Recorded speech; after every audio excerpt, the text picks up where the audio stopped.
Hello everyone, in this video we'll be talking about the security in the transport layer. In particular, we'll be talking about secure socket layer or SSL, which is security for TCP connections. To begin with, we'll be giving you some background information about SSL. So SSL is a widely deployed security protocol supported by almost all browsers and web servers. Well, most people are familiar with the HTTPS or secure HTTP. But actually, HTTPS are running on top of SSL. And SSL itself is done to secure the TCP connection, which is used by the HTTP. Okay. In the version of SSL, there is also TLS or transport layer security, and both TLS and SSL are used for the TCP connections. While for the UDP connection, there is also a protocol called DTLS or Datagram Transport Layer Security. So SSL as well as TLS provides three security aspects: the confidentiality, integrity, and authentication. Confidentiality is achieved by means of encryption and decryption, and then authentication it can be done through the handshake process, and then the message integrity and authentication both they can also be achieved by means of MAC or MAC message authentication code. So basically, this is a substitution of digital signature, but then the difference between MAC and digital signature, while digital signature is using public key cryptography, MAC is using symmetric key cryptography. Alright, so the original goals of SSL is to secure e-commerce transactions or encrypting especially credit card numbers or some sensitive information, and then to authenticate web servers, and optionally to authenticate the client.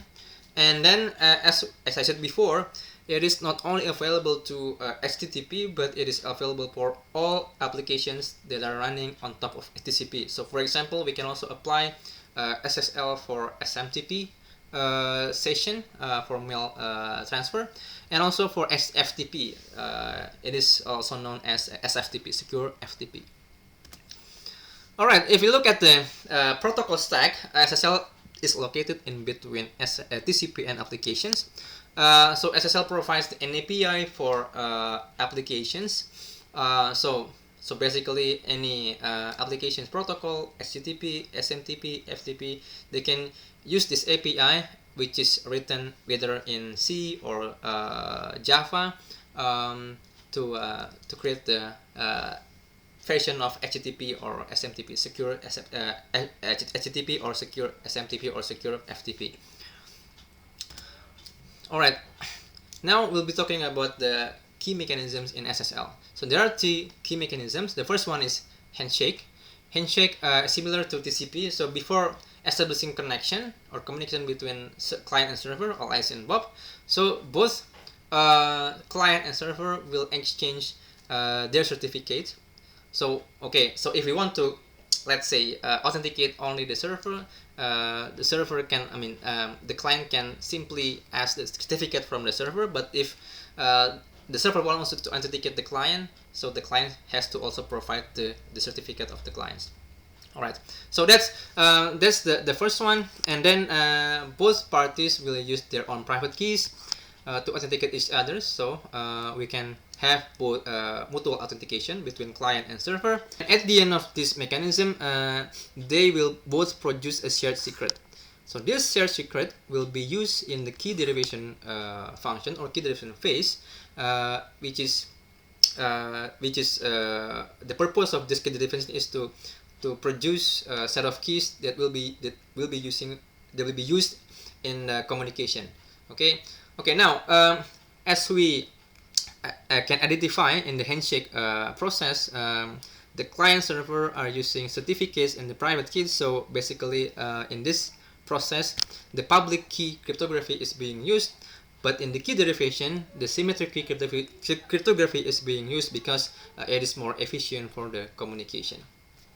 So apart from these two processes, there is also data transfer. This data transfer is basically in SSL, the message or the data information, which is like normally if we are having TP session, the message is not sent in block, like let's say if we are sending file or if we are sending mail or something. So the message is in the stream, right? So instead of we are encrypting the message, all the message in stream, and then to provide the authentication to all the messages, the message will be divided or broken down into several records. Okay, and then there is also included in the data transfer, there is connection closure.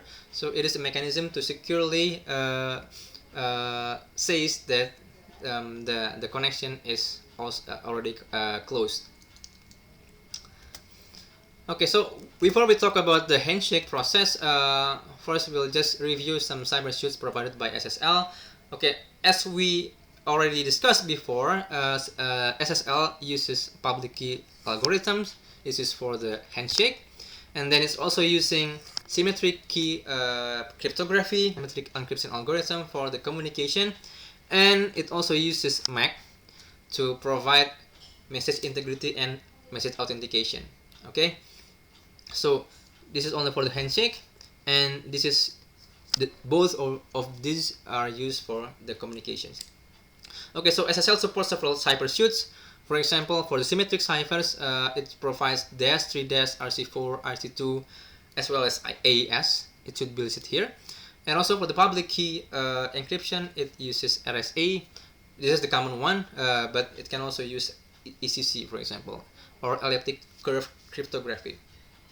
And lastly, SSL also supports negotiation of ciphers that are being used between client and servers. So in this case, client will first offers a list of algorithms that are supported by the clients, and then the server will pick one algorithms which are supported by the server, and also some algorithm that is considered the strongest one. So for example, if the AES is in the list, so most probably AES will be chosen as the let's say cipher that will be used for the communication. Okay, now we are moving on to the handshake process. So the purpose of the handshake is to authenticate the server. So basically, from the server certificate, we can authenticate the server. Namely, negotiation. Basically, this is on how between client and server negotiate the cipher suits that will be used by both of them. And then establishing keys. So basically, this is the end of the handshake. Both client and server will produce a shared secret. And lastly, this is optional to authenticate the client. Okay, so basically, if the server wants to authenticate the client has to provide the certificate also. But then normally the client is not it is not mandatory to have a certificate for the client, except for some specific applications. So that's why this is optional. Okay, now this is the summary of a handshake in SSL. Okay, let's say if we are going to draw a flow diagram between client and server. So the first arrow from client, this is basically contains a list of algorithms that is supported by the client, along with the nonce. Okay, so remember, when we talk about the authentication, nonce is the purpose of nonce is to prevent or to avoid the playback attack or reply attack. Okay, now server will choose basically the algorithms that are supported by the clients. Okay, and then it will send back the choice of the algorithm, server certificate that contains its public key, and also server nonce. So now we have two different nonce for the client and nonce for the server. Okay, so now upon receiving these three sets of information from the server, client will first verify the certificate. Remember, client can verify the server certificate by the help of CA or certification authority. So normally, let's say the client is the web browser has a list of public key of popular CA, for example, like VeriSign and well, yeah, all the popular, basically popular CAs are the public keys are saved by the browsers. So the browser can just use the public keys and then it can verify. So once it is verified, then the client, let's say the browsers, can extract the server's public key, and then the server's public key will be used to encrypt the pre-master secret, which is generated by the client, and this pre-master secret will be used later for the key derivation phase. Okay, so in the third step, basically client sends the encrypted version of pre-master secret. So it is encrypted by encrypted with the server's public key. Okay, in the fourth step, both client and server will do calculation independently to compute the encryption keys and MAC keys as a function of pre-master secret. So and the nonces, the client and server nonces. So basically now both client and server have the same information about this pre-master secret and nonces. Okay, so they should be able to compute the same set of keys. Alright, so actually if you talk about the auto handshakes, this is only up to this. The fourth one is this is exactly for the key derivation. We'll be talking about this later. Okay, the last part, the last two steps are basically client sends the MAC. Okay, it's like digital signature of all the messages being exchanged in the previous steps from 1 to 3. Okay, and then also the server will send MAC, which is calculated by the server itself. That includes all the messages being exchanged in the previous steps. Okay, so what was the purpose of sending the MAC? Okay, as we talked about the digital signature before, it is used to ensure the integrity of the message. Okay, so remember that even if we change a little bit of the message, this signature will not be valid. Okay, so the same with this. If one is tampering the message, even if just one bit is tampered from the message being sent from client to server. So for example, like if there is a man in the middle that is capturing the message sent by the client, so and then it changes the list of let's say supported algorithms, encryption algorithms. Let's say the strongest one is being is deleted. Okay, so if even one is being changed, then it will fail the verification, MAC verifications. All right, and then again, why we use two random nonces? So let's consider this scenario. Let's say Alice and Bob communicates, okay, and then there is Trudy as the man or woman in the middle, and she can capture all the messages being sent by both Bob and Alice. And in the next day, Trudy set up another TCP connection to Bob. Let's say Bob is a server, Amazon server. If there is no nonce, say okay, so let's say Bob doesn't give nonce to Alice in the previous day, Bob will think that Alice is making another order, the same order in the next day. Okay, so to prevent this reply attack, so this is known as reply attack as we already discussed before. So to prevent this reply attack, Bob sends random every time there is any, let's say, initial connections being sent from Alice to Bob. So in this way, Trudy cannot send the same set of message in the next days. All right. Okay, now let's talk about the data record in SSL. So what is the purpose of data record in SSL? Let's say if we are talking about, let's say, file transfer or mail transfer, where we already know the size of the data, we can just, let's say, encrypt the data and then give the MAC or digital signature of this document. But then when we talk about the HTTP session, which is constant stream, the data is in constant stream, we're not sure where we put the MAC. Okay, or let's say we can also consider a chat applications. All right, so we don't know where to put the MAC. If we put the MAC at the end of the message, then we have to wait until all the data is finished processing, then we can put the MAC at the end. But then we don't know when the data will finish. Okay, so instead we can break the stream into series of records, and each record carries a MAC. Okay, and then receiver can authenticate when the record arrives. So now each record contains MAC, so the receiver can find each the record by using the MAC that is carried along with the record. All right, so now we have the data with the MAC, but then the issue is the receiver has to know which one is data, which one is MAC. So because in real life there is no separation between data and MAC. Okay, so the solution is we can have one let's say header that says the length of the data. So in this way, if we know the length of the data, then the receiver can measure, okay, what is the start of the data and the end of the data, and then it knows that the rest of the data, the rest of the information is actually the MAC.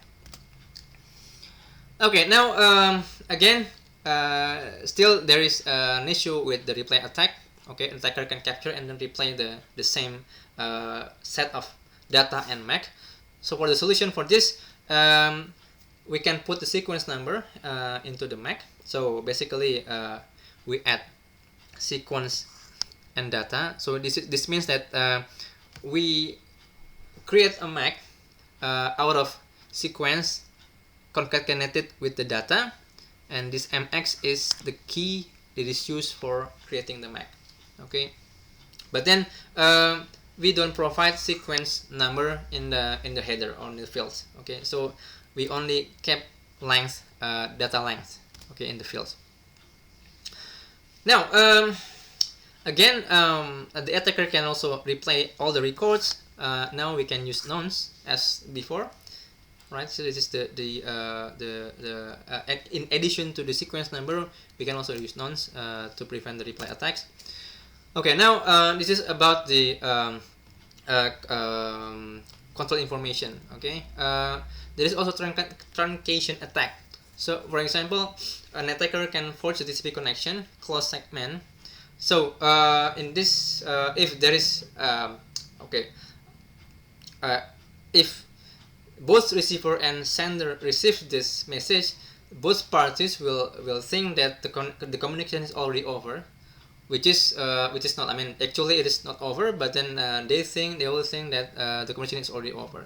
So to prevent this issue, we can add more field in the header. We can add, for example, types with one type for closure. So for example, we can set 0 for data and type 1 for closure. So basically, if we receive the message with type 1, then it means that there is no more data being transferred from between the client and the server. So now at the end, we can create a MAC out of sequence concatenated with the type of the message, and finally concatenated with the data. Alright, now this is the view of the record, SSL record protocol. So let's say we have the whole data, and the whole data is broken down into several data fragments, and each fragment will be given MAC. Okay, so it will we will create MAC for this specific fragment, and then both the data and the MAC are being put together. Okay, and then we add this record header as we talked before. The record header contains this type, the content type of the segment data, whether it is data or the closure information, the version, this is specifically for the SSL version, and the length, data length. Okay. Alright, so the fragment is that each SSL fragment contains 2 to the power of 14 bytes, or almost 16 kilobytes.